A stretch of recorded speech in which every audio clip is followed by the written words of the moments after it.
নমস্কার বন্ধুরা, রান্নাবাটিতে আপনাদের সবাইকে স্বাগত জানাই। আজকে নিয়ে এসেছি আরেকটা নতুন রেসিপি, ঘটি গরম। বাড়িতে তৈরি, বাড়ির উপকরণ দিয়ে কিভাবে বানাবেন সেটাই আজ দেখাবো। চলুন শুরু করা যাক। নিয়ে নিয়েছি কিছুটা পরিমাণ চানাচুর, লাগছে একটা ছোট সাইজের পেঁয়াজ কুচি, পরিমাণ মতো ঝাল, লাগছে এখানে কুলের আচার, আপনারা তেঁতুলের আচারও দিতে পারেন, লাগছে কাঁচা ছোলা বাদাম এটা ভেজানো, আর লাগছে টমেটো কুচি। এরকম একটা গ্লাস নিয়ে নিতে হবে। এবার এতে সব উপকরণগুলো এক এক করে দিয়ে দেব। আপনারাও বাড়িতে এরকমভাবে বানিয়ে খান, দেখবেন খুবই ভালো লাগবে। আর আমার ভিডিওটা যদি ভালো লেগে থাকে অবশ্যই লাইক শেয়ার করে দেবেন, আর আমার চ্যানেলটা সাবস্ক্রাইব করে দেবেন।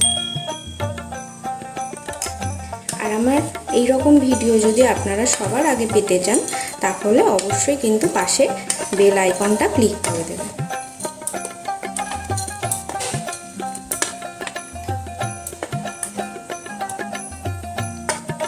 খুবই ভালো লাগে এরকমভাবে মাখা খেতে, তাই ভাবলাম আপনাদের সাথে শেয়ার করি, তাই নিয়ে এসেছি আপনাদের জন্য এই রেসিপিটা। সব উপকরণগুলো গ্লাসে দিয়ে দিয়েছি। এবার এতে দিয়ে দেব 1/4 চামচ বিট লবণ। এবার দিচ্ছি 1/4 চামচ গোলমরিচের গুঁড়ো।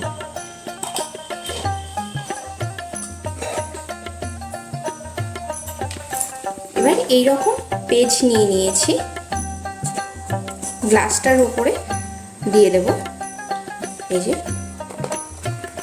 এবার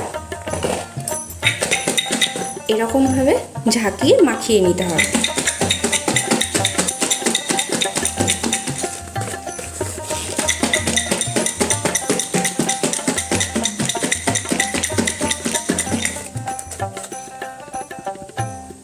এরকম কত সুন্দর বেশ মাখানো হয়ে গেছে।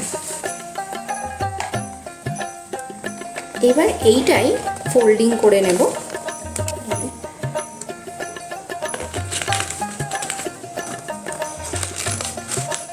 এরকমভাবে ফোল্ডিং করে নেব।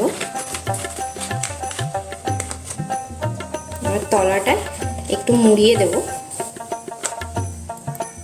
এবার যে মাখানো ঘটি গরমটা সেটা এখানে দিয়ে দেব। এই দেখুন কত সুন্দর লাগছে। এটা আমি এরকমভাবে সার্ভ করে দেব।